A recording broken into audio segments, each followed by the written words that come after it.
Listener discretion is advised.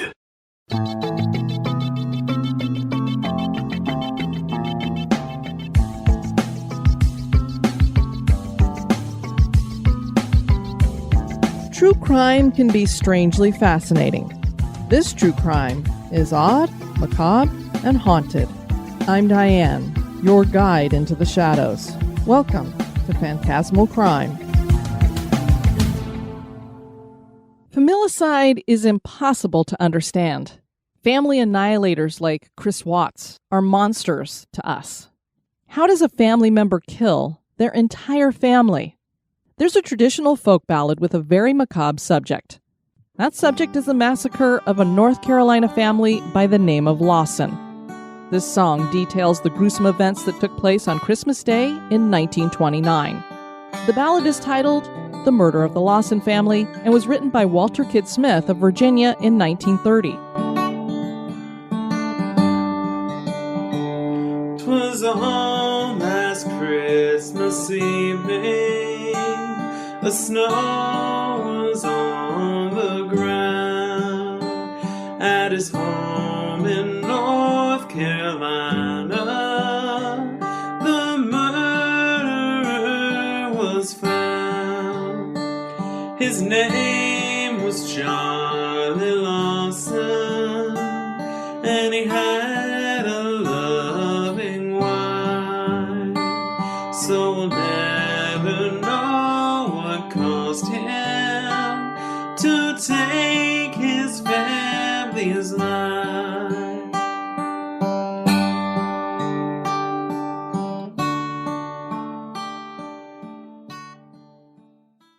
Charlie Lawson was born in 1886 in Lawsonville, North Carolina. In 1911, at the age of 25, Charlie married the love of his life, Miss Fanny Manring, who was 19. The couple would eventually have 8 children. There was Marie, James, whom they called Arthur, William, Carrie, Lucinda, who they called Maybelle, another son named James, which is probably why they called the other James Arthur, Raymond, and Mary Lou. Charlie had followed his brother to the town of Germantown in rural Stokes County, North Carolina. The options for income in the area were fairly limited, and Charlie became a tenant farmer growing tobacco with the goal of eventually buying his own farm. Hard work paid off, and Lawson purchased land on Brook Cove Road in 1927. The family moved in minus one of their members, as the Lawson's son William had died of an illness back in 1920. Charlie, Fanny, and their 7 remaining children seemed to live happily on their farm for the next 2 years. Neighbors described Charlie as being hard-working, a non-drinker, and good to his wife and children. The family appeared to be fairly prosperous, but nobody really knows what goes on inside their neighbor's home. How many times have we heard the story, we watch the news, and somebody kills somebody else in a house, a wife kills a husband kills a wife, and the media goes and asks neighbors about it, and they're like, well, they seem like such a nice couple. They were so happy. I can't believe this happened. Nobody can ever believe that one of their neighbors could possibly kill a spouse or other family member. And that's really what was going on here with the Lawsons. The neighbors looked over there and said, everything looks very happy. Just a few weeks before Christmas of 1929, Charlie took his whole family into town to get new outfits. The plan was to wear them for a family portrait that was taken that same day. This seemed odd to folks in town, as the Lawsons were not wealthy and rarely spent what money they had on non-necessities. So they were fairly prosperous, but they put a lot of the money back into their farm. This seemingly innocuous activity would later lead people to believe that later events were premeditated.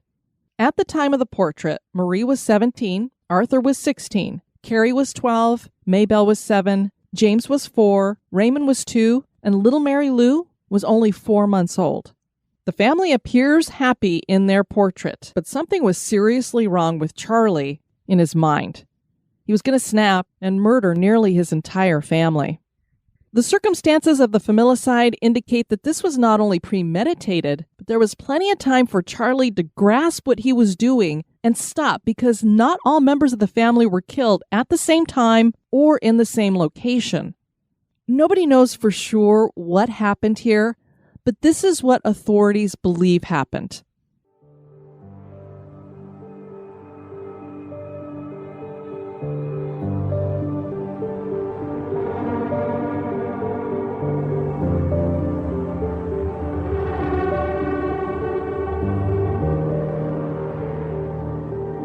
Charlie began the killings with two of his daughters, Carrie and Maybelle.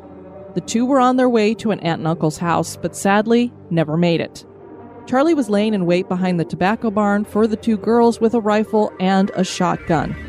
As the girls approached the barn, Charlie opened fire. He hit one of the girls with a bullet from the rifle and one with buckshot from the shotgun.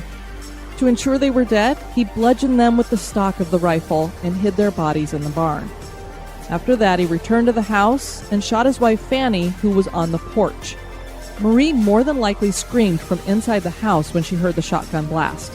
This would have warned her younger brothers that something was horribly wrong. Charlie entered the house and he shot Marie. Her two younger brothers had tried to find a hiding place, but Charlie found them and bludgeoned them to death with the stock of the double-barreled shotgun. He then shot the baby in her crib.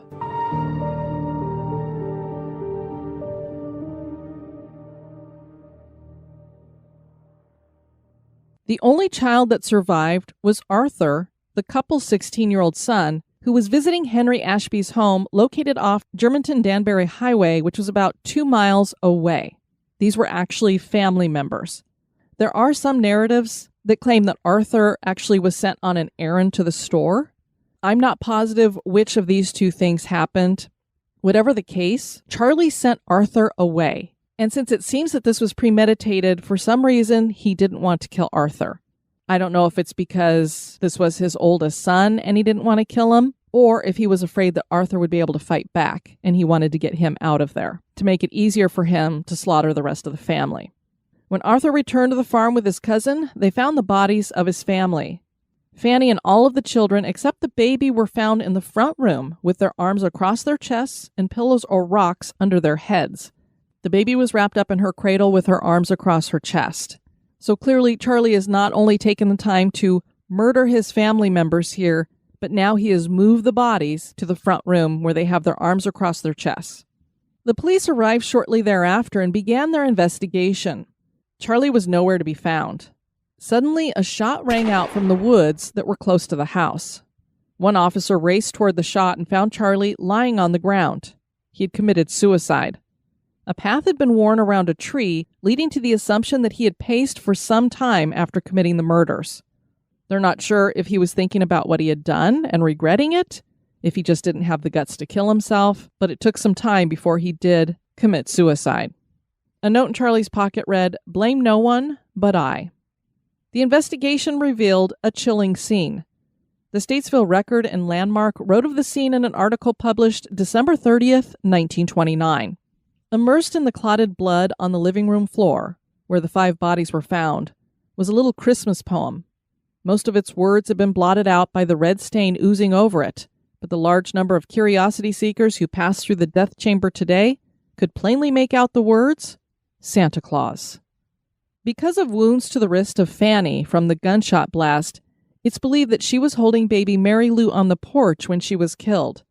The baby also was covered in more blood than what could have come from her brutalized body. And because she was brutalized, it's believed that she was not only shot, but also bludgeoned. Christmas had been good to the children, as toys were scattered all over near the tree. A pair of curlers were warming near the fireplace, indicating that someone was getting ready to curl their hair. I can only imagine what it was like to walk in on this scene and see what looked like a total normal Christmas morning for any family, except for that there is blood everywhere and dead bodies. A coroner's jury directed by Dr. C.J. Hesselbeck concluded that Charlie had committed all the murders and then killed himself. A doctor from Johns Hopkins joined Dr. Hesselbeck to conduct an autopsy on Charlie, and they removed his brain. They found what looked like low-grade degeneration and sent the brain to Baltimore for further testing at Johns Hopkins. Dr. Hesselbeck had been the family physician, and he reported that Charlie had been suffering from some kind of nervous disorder. And Charlie's sister-in-law, Mrs. Henry Ashby, said that the nervous issue had been so bad recently that he was unable to work or rest comfortably. Murders back during the early part of the last century always brought gawkers and neighbors tramping through crime scenes looking for souvenirs. The Lawson murders were no different.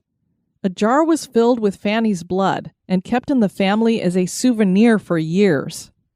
The dogwood tree Charlie was slumped against had been stripped bare of its bark within hours of his suicide. Other collector's items were Charlie's guns, the bricks from his demolished cabin's old chimney, and raisins from a cake that Marie had baked that morning even found their way into people's collections. And now a little break for a word about one of our sponsors.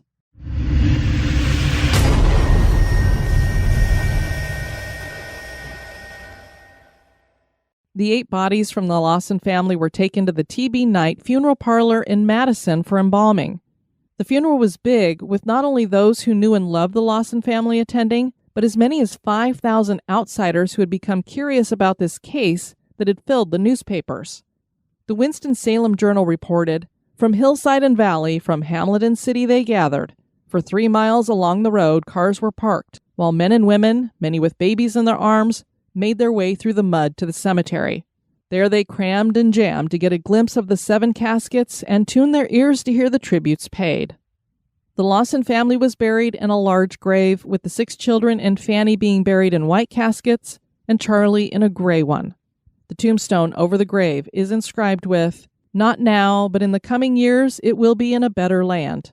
We'll read the meaning of our tears, and then sometime we'll understand." I have to say, I don't think any of us will ever understand these family annihilators. There have been theories presented over the years. Why would Charlie do this? One is that Charlie had money in the stock market, and that after it crashed, he feared he would lose the farm. People also claim that Charlie had sustained a head injury while working on a fence a year earlier, and that it had changed his demeanor. This has some credence in that in modern times, it has been found that many serial killers have sustained some kind of severe head injury at some point in their life. Others think that Charlie witnessed a crime and that he didn't murder his family at all. The gang whom he witnessed committing this crime are said to have killed the family and him and set it up to look like a murder-suicide. Of course, that's pretty elaborate for a gang. I would think that they would just come in and do it and not care about covering their tracks. The most widely accepted theory, however, is set out in the 1990 book White Christmas, Bloody Christmas, which claims that Charlie had been in an incestuous relationship with his eldest daughter, Marie. The day before the book released, the author was contacted by a member of the Lawson family who had already been interviewed for the book. She told the author that it was accepted in the family that this was the reason Charlie had killed the family. There were even whispers of it from Charlie's wife Fanny in the months leading up to the massacre. The book, The Meaning of Our Tears, takes this theory one step further, revealing that Marie had shared with a friend sometime before the Christmas massacre that she was pregnant with her father's baby. Now, I don't know if there were autopsies conducted on the entire family or if it was just Charlie. He's the only one that I got information about that with. I would think if she was pregnant that they would have found that in an autopsy if it had been performed. After the murders, the house was opened to the public by Charlie's brother Marion, and people could pay $0.25 to see the murder scene. They could even see and touch the cake, which Marie had baked that morning. Marion had come up with the idea to help Arthur keep up the mortgage on the property. Arthur would himself meet his own tragic end at the age of 31 when he was killed in a car accident in 1945, leaving behind his wife and 4 kids.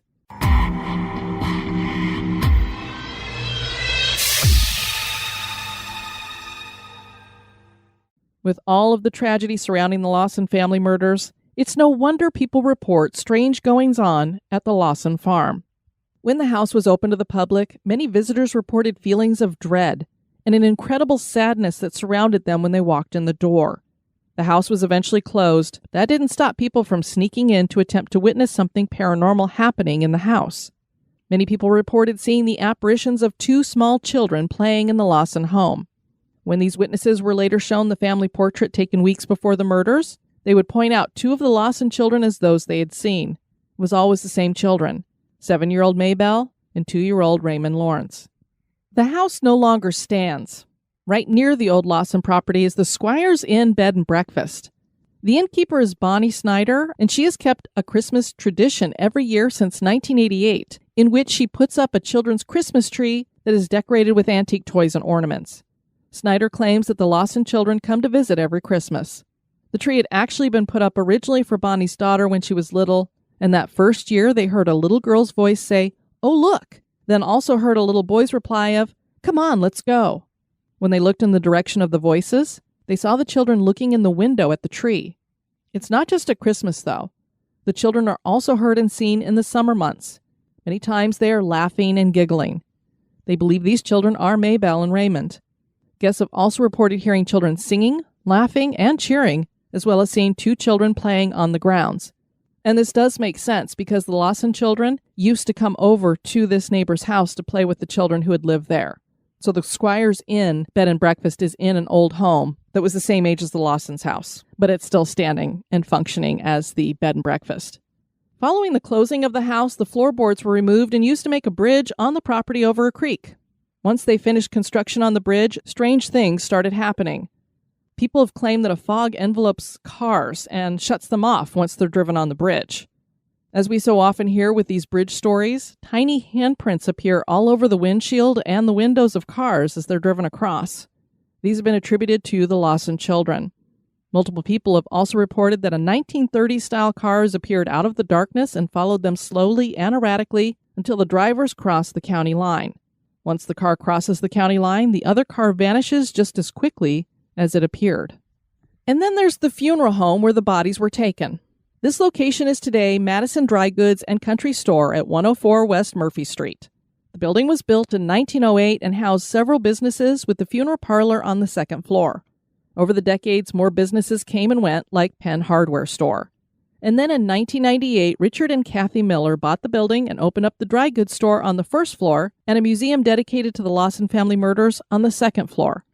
Netflix produced a hokey, and that's the way we look at it, paranormal program in 2022 named 28 Days Haunted. We do not encourage you to watch it unless you want to stab your eyes out with a fork. But on that show, this location was one of 3 that were featured on the program. Many visitors and employees have reported seeing the spirit of a little girl wearing a white dress in the building. Richard Miller said, "I've never seen her, but 4 people have seen her. One was a man. I was in here years ago, and apparently she was looking out the window because the man wanted to know if my daughter was in here working with me." There's also been 3 kids who've seen things. One of those kids about 3 years ago grabbed his dad's arm and said, "I'm not going up there. There's a little girl standing there." I've had a couple of kids who won't go down the hallway. The Millers also claim that pictures and objects have moved on their own, and many people who visit the museum are overcome with the eerie feeling that they are not alone. They did get quite a bit of evidence on 28 Days Haunted, but I'm not going to share any of it here because I don't trust any of it. I don't know that any of it was real. A lot of it seemed dramatized for the show. So what happened to make Charlie Lawson murder his entire family?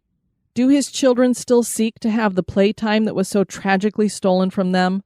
Was the Lawson family farm haunted? Are the properties connected to the murder haunted? That is for you to decide.